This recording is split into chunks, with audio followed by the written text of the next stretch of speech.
Hey lovely people, have a beautiful day. అందరికీ నమస్కారం. అందాల లోగిలికి స్వాగతం. ఇప్పుడు మనం ప్రేమ ఆకర్షణ అనే కథను విందామా? రచించిన వారు శ్రీను గారు. ఇక కథలోకి వెళ్తే, చిన్న కుదుపుతో ట్రైన్ ఆగింది. అప్పటి వరకు విండో పక్కన కూర్చున్న అవని ఆలోచనల్లో నుంచి బయటకు వచ్చి ట్రైన్ దిగింది. అప్పుడు సమయం తెల్లవారుజామున 4:30. అయినా స్టేషన్లో జనాలు బాగానే కదులుతున్నారు. ఆ స్టేషన్లో 2 నిమిషాలు ఆగుతుందని తెలుసు. అయినా హడావిడిగా ట్రైన్ దిగింది. అవని తన బోగీ నెంబర్ తెలుసు కాబట్టి మనోహర్ దగ్గరలో నిలబడి తన రాక కోసం నిరీక్షిస్తుంటే అవని పెదాలపైన సన్నగా చిరునవ్వుల రాగాలు పలికాయి. తన చేతుల్లో ఉన్న బ్యాగ్ అందుకున్నాడు.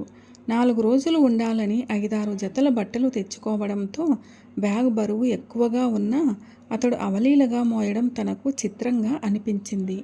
అవని అతని గొంతులో ఆప్యాయత ధ్వనించింది. ఏంటన్నట్లుగా అతడి వైపు చూసింది. అవని, నీ నిర్ణయంలో మార్పు రాలేదా?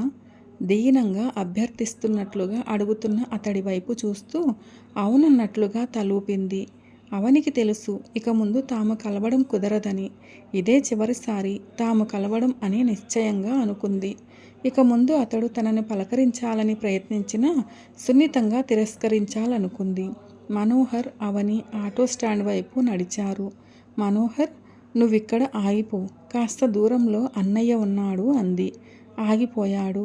కదులుతున్న తన వైపు చూస్తున్నాడు. మల్లెల్లా మురిపెంగా నవ్వుతూ తుళ్ళుతూ మాట్లాడే అవని నేడు అడిగిన వరకే సమాధానం ఇవ్వడం, ఆపై మాట్లాడకపోవడం అతడిని నిరాశకు గురిచేసింది. అవని వాళ్ళ అన్నయ్యతో పాటుగా మరో వ్యక్తి అక్కడే ఉన్నాడు. ఆజానుబాహుడిలా ఉన్న అతడే అవని వాళ్ళ బావ అయి ఉండవచ్చు. బహుశా యుఎస్లో జాబ్ సాధించి అవని మెడలో తాళి కట్టబోతున్న వ్యక్తి అతడే అయి ఉండవచ్చు.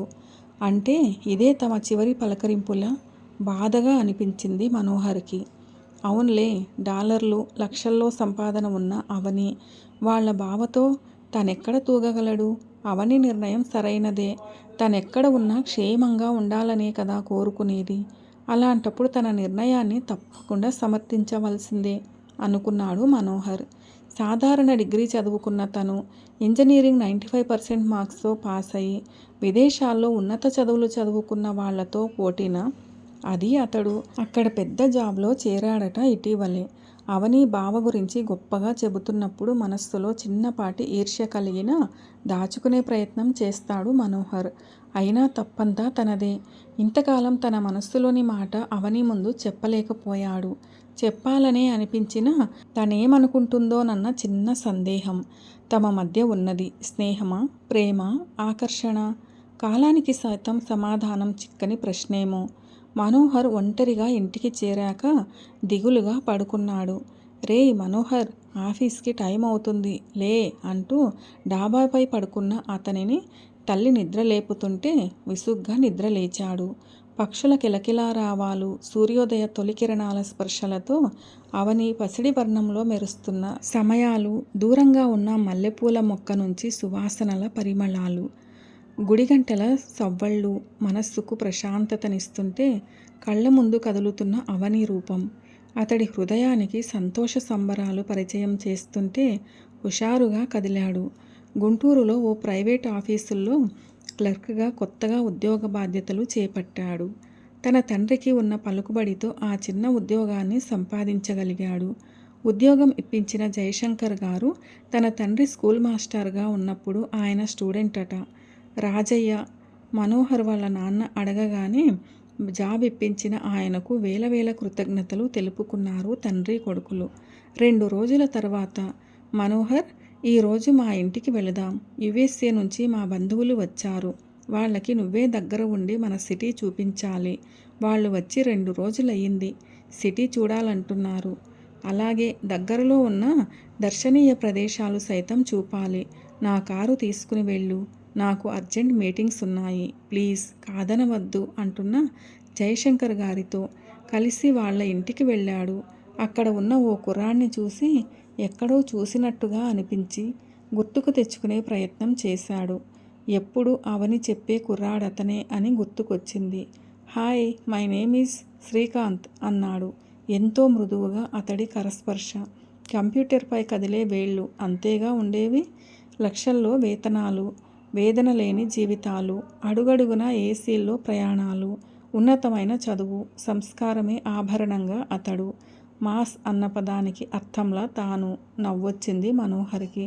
రేయ్ మనోహర్, మీ నాన్నని హాస్పిటల్లో చేర్చారట అంటూ తెలిసిన వాళ్ళు హాస్పిటల్ అడ్రస్ చెబుతుంటే హడావిడిగా హాస్పిటల్కి బయలుదేరాడు. మీ నాన్న స్కూటర్ని ఎదురుగా వస్తున్న లారీ గుద్దేసిందట. తీవ్ర గాయాలయ్యాయి. కాలు ఫ్రాక్చర్ అయ్యింది. వెంటనే ట్రీట్మెంట్ ప్రారంభించాలి. ఓ 20,000 కట్టండి కౌంటర్లో ఉన్న అమ్మాయి చెబుతుంటే అలాగే అన్నాడు. నాన్న అకౌంట్లో డబ్బులు లేవురా. నెల రోజుల క్రితమే కదా అక్క పెళ్లి చేసింది. అమ్మ నసుగుతూ మెల్లగా చెబుతుంటే తను జాబ్లో చేరి 2 నెలలే కదా అయ్యింది. తన దగ్గర మాత్రం డబ్బులు ఎక్కడ ఉన్నాయి అనుకున్నాడు. తండ్రిని ఈ కష్టం నుంచి ఎలా గట్టెక్కించాలో అర్థం కాలేదు. తండ్రి దగ్గర నిలబడ్డాడు. నిస్సహాయంగా తన వైపు చూస్తున్న తండ్రి మోము అమాయకంగా కనిపించింది అతనికి. అక్క రాలేదా? ఆ స్థితిలో కూడా అక్కనే కలవరిస్తున్న తన తండ్రిని చూస్తుంటే అతడికి జాలిగా అనిపించింది. బహుశా దెబ్బలు తగిలిన నొప్పి కంటే కూతురు రాలేదన్న బాధే ఎక్కువగా ఉందేమో అనుకున్నాడు. తన దగ్గర ఓ 5,000 వరకు ఉన్నాయి. స్నేహితులు నలుగురు తాము ఓ 5,000 సర్దగలగమన్నారు. ఆర్థికంగా ఉన్నతమైన కుటుంబానికి చెందిన అవని అడగడం బాగోదేమో అనుకున్నాడు. ఏదో మూల నమ్మకం తన మాట అవని కాదనదని. వెంటనే బయటికి వెళ్ళి ల్యాండ్లైన్ నుంచి కాల్ చేశాడు. జరిగిందంతా చెప్పాడు.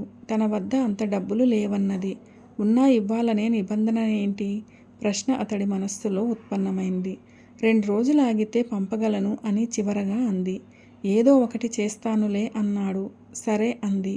డబ్బులు ఇవ్వాలనుకుంటే వెంటనే పంపగల స్తోమత ఆమెకుంది. కానీ ఓ మగాడిగా ఆడపిల్లని డబ్బు కోసం అడగడం ఎంతవరకు సమంజసం? స్నేహమా, ప్రేమ, మరేదైనా కానీ తను అవనిని డబ్బులు అడగడం కరెక్ట్ కాదు అనుకున్నాడు. ప్రైవేట్ హాస్పిటల్స్ కార్పొరేట్ సంస్కృతిని పెంచి పోషిస్తూ వేలని దాటి లక్షల్లో బిల్లులు వేస్తున్నాయి. సామాన్యులు సైతం త్వరగా ట్రీట్మెంట్ అందాలంటే ప్రైవేట్ హాస్పిటల్కి వెళ్లాల్సిన పరిస్థితి. ప్రభుత్వాలు మారుతున్నాయే కానీ ప్రజల రాతలు మారడం లేదు. అమ్మా, నా దగ్గర ఓ 10,000 వరకు ఏర్పాటు అవుతున్నాయి. అవే డబ్బులు కౌంటర్లో కడదాం. తర్వాత మిగతా డబ్బులు కడదామని చెబుదాం అన్నాడు. తల్లి కొడుకులు కౌంటర్ దగ్గరికి వెళ్ళారు. మిగతా డబ్బులు కట్టాల్సిందే. మీకు సాయంత్రం వరకు సమయం ఉంది. ప్రాథమిక చికిత్స చేశాము అన్నారు వాళ్ళు. చిన్న, ఈ చెవిపోగులు తీసుకుని మార్వాడి దగ్గర పెట్టి డబ్బులు తీసుకురా. అక్కకి ఈ సంగతి చెప్పొద్దు సరేనా అంటున్న తల్లితో అలాగే అంటూ వెళ్ళి డబ్బులు తీసుకువచ్చి కౌంటర్లో కట్టి తండ్రికి ట్రీట్మెంట్ ఇప్పించాడు మనోహర్. జీవితం నేర్పిస్తున్న పాఠాలు తెలుసుకుంటున్నాడు. ఇంతకాలం తండ్రి సంపాదన అనుభవిస్తూ తండ్రి చాటున పెరిగిన పిల్లవాడల్లా తండ్రి రిటైర్మెంట్, అక్క పెళ్ళి, ఆర్థిక ఇబ్బందులు ఒక్కోటి అతడిని ఉక్కిరి బిక్కిరి చేస్తున్నాయి. అనుభవిస్తే కానీ తెలియని కష్టాలు నేడు ఒక్కోటిగా ఎదురవుతున్నాయి. అవని దూరం అవ్వడం, తనతో సరిగ్గా మాట్లాడకపోవడం, అడిగిన సాయాన్ని పట్టించుకోకపోవడం అతడిని మరింత వేదనకి గురిచేస్తున్నాయి. ఏదైనా పడిపోతున్నప్పుడు నిలబడడం కష్టం.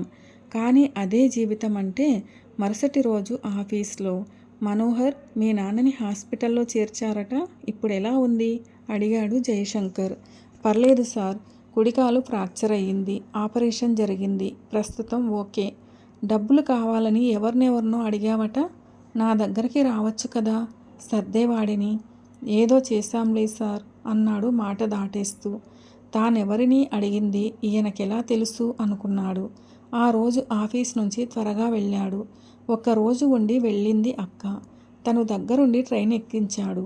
మీ బావగారు వెంటనే రమ్మన్నారు. నాన్న జాగ్రత్త అంది. సరే అక్క అన్నాడు మనోహర్. ట్రైన్ కదులుతుండగా అడిగింది. అవని ఎలా ఉంది? పెళ్ళెప్పుడురా? నాన్నకి నీ ప్రేమ సంగతి చెప్పావా అడిగింది.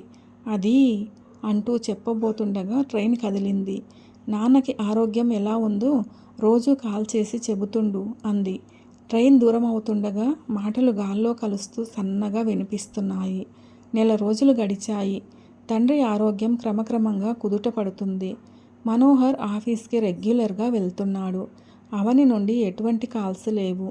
అతడి ఆలోచనల్లో అవని కదులుతున్నా కనుల ముందైతే తను ఎదురు కావడం లేదు.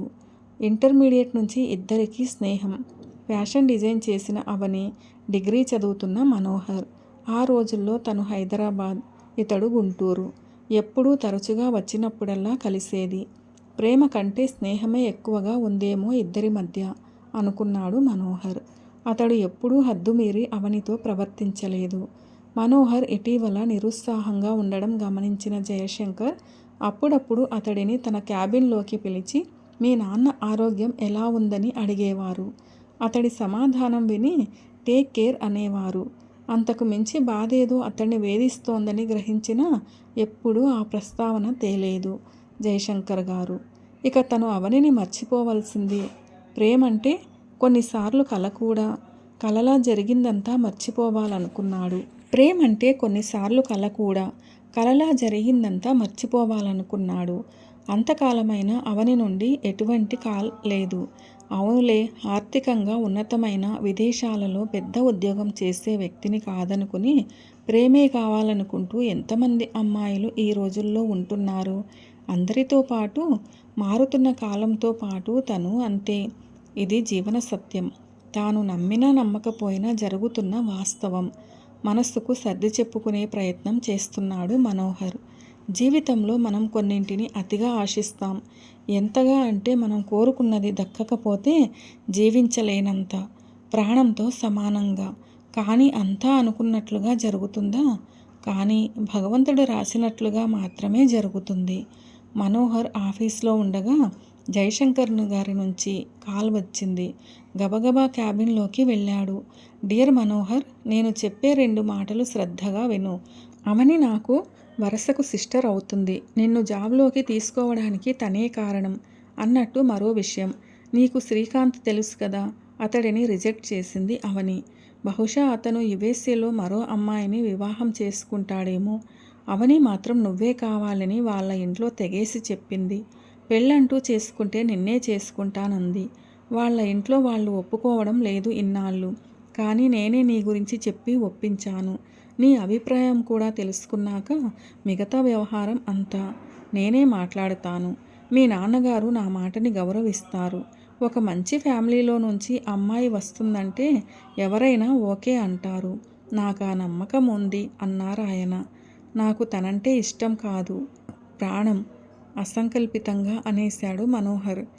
తన ఇష్టదైవాన్ని మనస్సులో స్మరించుకుంటూ తన ప్రేమ సఫలమైనందుకు కృతజ్ఞతలు తెలుపుకుంటూ. నిజమైన ప్రేమ మన అనుకున్న వాళ్ళ అభ్యున్నతిని సదా కోరుకుంటుంది. గొర్రెపాటి శ్రీనుగారు రచించిన ప్రేమ ఆకర్షణ అనే ఈ కథ ఎలా అనిపించింది? మీకు నచ్చిందా?